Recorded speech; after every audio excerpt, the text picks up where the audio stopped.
ఏపీలో రొయ్య ధరలు పతనమవుతున్నాయి. 10 రోజుల వ్యవధిలో కౌంటును బట్టి కిలోకు 30 రూపాయల నుంచి 40 రూపాయల వరకు పడిపోయాయి. దీంతో ఆక్వా రైతులు ఎకరాకు 1,00,000 రూపాయల వరకు నష్టపోవాల్సి వస్తోంది. ప్రాసెసింగ్ ప్లాంట్ల యజమానులు, ఎగుమతిదారులు సిండికేట్ గా మారి ధరలు తగ్గించేస్తున్నారని రైతులు వాపోతున్నారు. ఈ మేరకు ఆక్వా రైతులు పోరుబాటు పట్టారు.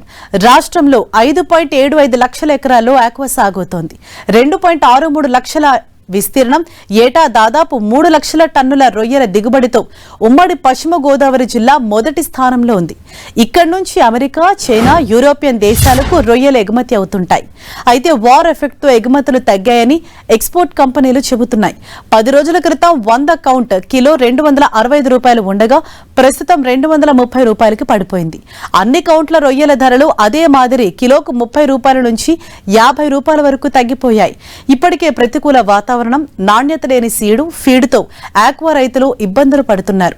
ఇప్పుడు ధరలు పతనమవ్వడంతో తీవ్ర నష్టం తప్పదని ఆక్వా రైతులు ఆవేదన వ్యక్తం చేస్తున్నారు. మార్కెట్లోకి రొయ్యలు అధికంగా వస్తుండటంతో ప్రాసెసింగ్ ప్లాంట్ల యజమానులు, ఎగుమతిదారులు సిండికేట్ గా ఏర్పడి భారీ మొత్తంలో కోల్డ్ స్టోరేజీలో నిల్వ చేసుకునే పనిలో ఉన్నారని ఆరోపణలు వినిపిస్తున్నాయి. ఆన్ సీజన్లో ఎగుమతులు చేసుకోవటం ద్వారా పెద్ద మొత్తంలో లాభాలను ఆర్జిస్తుంటారని చెబుతున్నారు. అందుకే ప్రస్తుతం ధరలు తగ్గించి కొనుగోలు చేస్తున్నారని ఆక్వా రైతులు ఆరోపిస్తున్నారు.